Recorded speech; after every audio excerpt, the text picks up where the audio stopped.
Buenas noches, queridos hermanos. Seguimos meditando y orando con el Padre Nuestro, como Jesús nos enseñó, hablando con el Padre, pidiéndole con deseos de corazón de hijo, como los de Jesús. Y en esta oración el Padre nos va engendrando como hijos suyos, nos va asemejando a Jesús en nuestros deseos interiores, dándonos un corazón de hijo. Estamos meditando en estos días y pidiendo al Señor, como Jesús nos enseñó, no nos dejes caer en la tentación y líbranos del malo.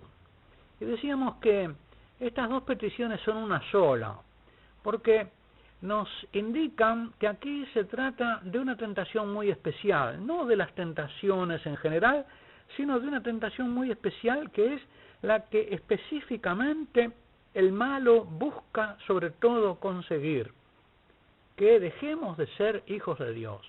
Es la tentación que el malo induce en las almas para que no lleguen a ser hijos de Dios o dejen de serlo. Y es esto lo que como hijos le pedimos al Padre. Oh Padre Santo, que no dejemos de ser hijos, que no dejemos de comportarnos como hijos. Por favor, Padre, líbranos de la tentación que el malo procura inducirnos. En este sentido debemos entonces entender, queridos hermanos, la tentación de la que pedimos ser librados en el Padre Nuestro. Hay otras pruebas, hay otras tentaciones, decíamos que vienen de la carne o del mundo y que van en la dirección de la tentación del príncipe de este mundo que es Satanás. Pero quisiera detenerme con ustedes esta noche pensando en otras pruebas, que no son estas tentaciones malignas que procura Satanás o esta tentación maligna con la que procura Satanás hacernos dejar de ser hijos de Dios. Hablemos hoy de las pruebas que el Señor da a sus fieles, a sus justos, pero con una buena intención. Hay que distinguirlas de esta malintencionada tentación diabólica, pero el Padre también pone a prueba. Explicando por quién somos tentados, hemos dicho, citando a Santo Tomás, que somos tentados por Dios, la carne, el mundo y el demonio, pero por contrarios fines.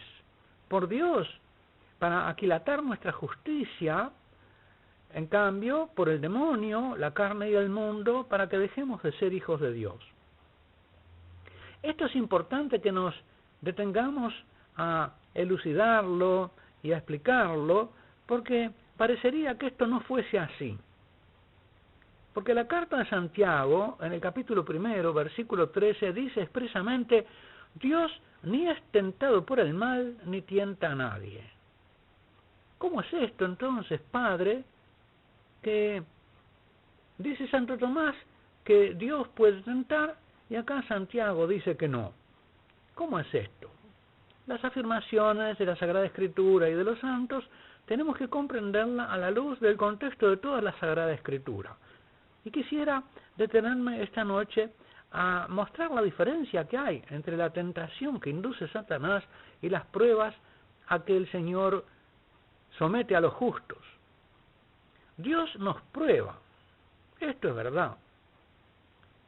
Dios nos prueba. En la Sagrada Escritura se habla muy a menudo de la tentación y de la prueba. No solo permite que seamos tentados, como permitió que fuera tentado Adán y Eva, o que fuera tentado el justo Job, no solo permite que seamos tentados por Satanás, como permitió también que nuestro Señor Jesucristo fuera tentado por Satanás, sino que Él mismo somete a sus justos a la prueba.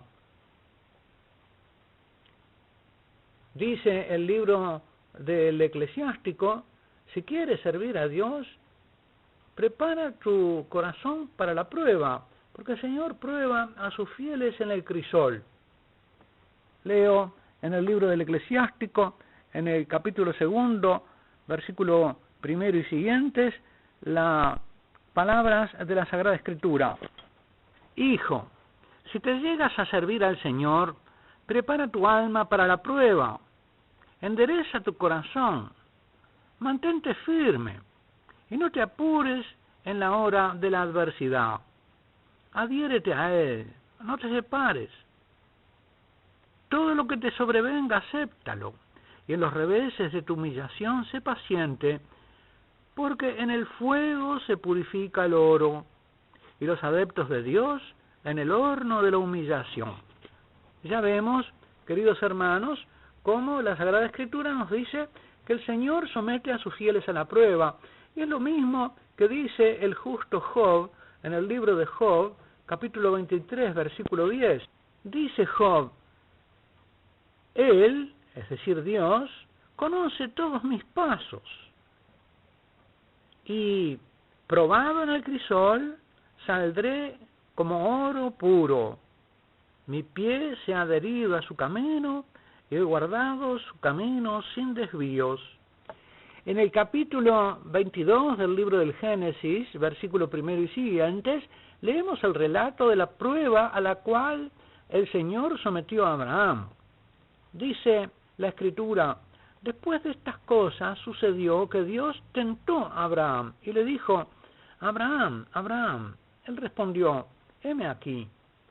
Le dijo: toma a tu hijo, a tu único, al que amas, Isaac, vete al país de Moria y ofrécelo allí en holocausto en uno de los montes, el que yo te diré. Se levantó pues Abraham de madrugada, etc.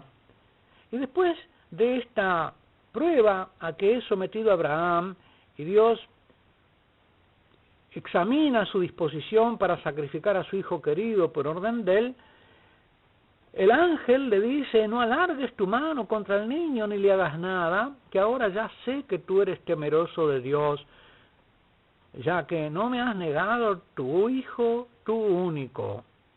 Y un poco más abajo dice en el versículo 16: por no haberme negado tu hijo, tu único, yo te colmaré de bendiciones.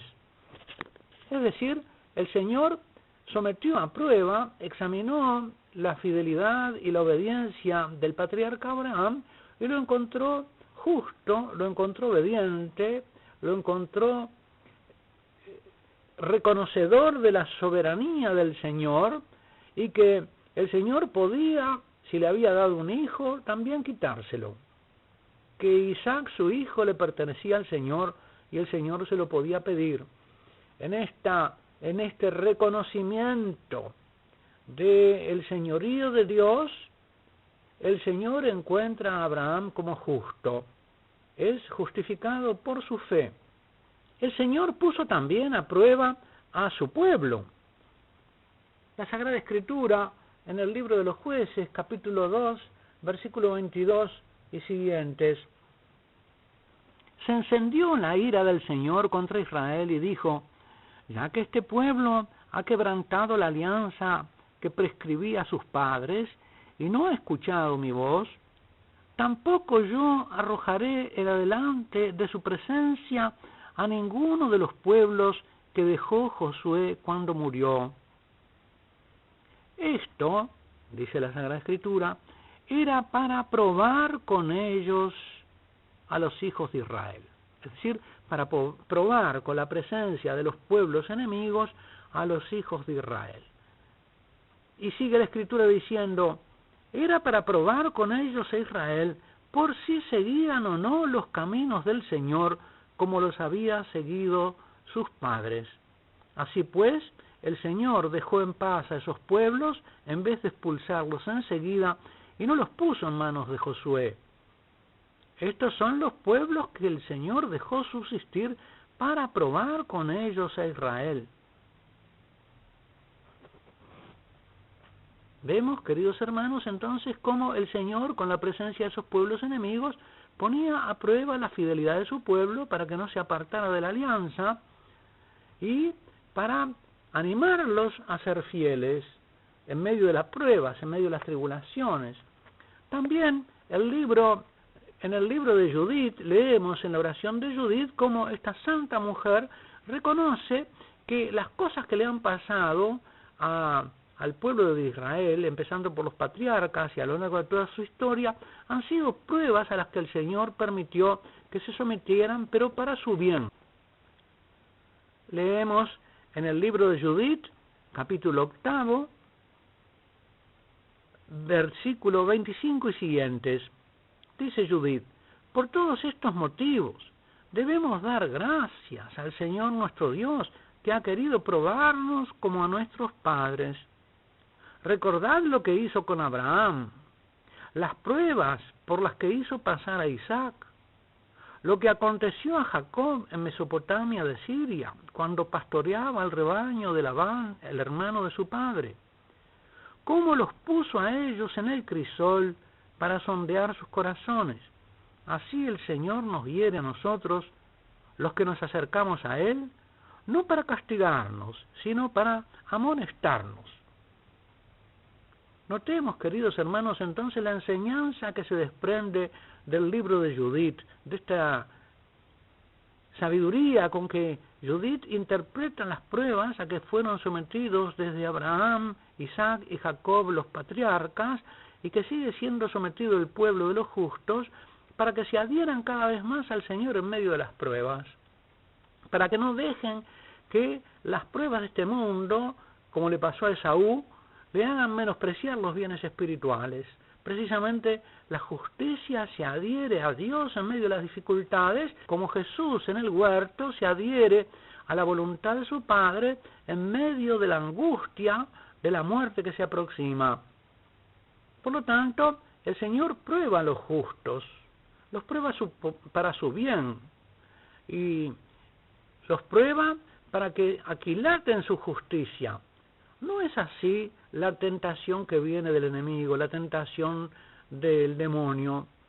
El demonio acusa en la presencia del Señor a Job como justo, diciéndole: sí, él te sirve, pero porque tiene todo.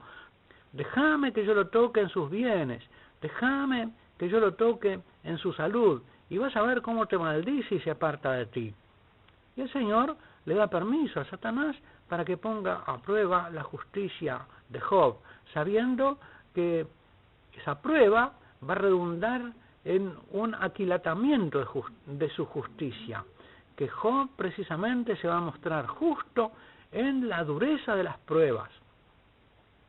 Por lo tanto, el Señor no prueba ni tienta para hacernos mal, sino para hacernos bien. Y si permite la tentación del enemigo, es para que en ella precisamente nos hagamos cada vez más hijos en medio de la prueba y de la tribulación. Por eso le pedimos al Señor: Señor, no nos dejes caer en la tentación, líbranos del malo. De ti esperamos las pruebas y te pedimos que no permitas que por nuestra debilidad nos apartemos de ti. Te lo pedimos, oh Padre. No te pedimos que tú nos evites las pruebas que vienen de tu bondad, sino que no nos dejes caer en las pruebas que vienen de la maldad de Satanás. Amén.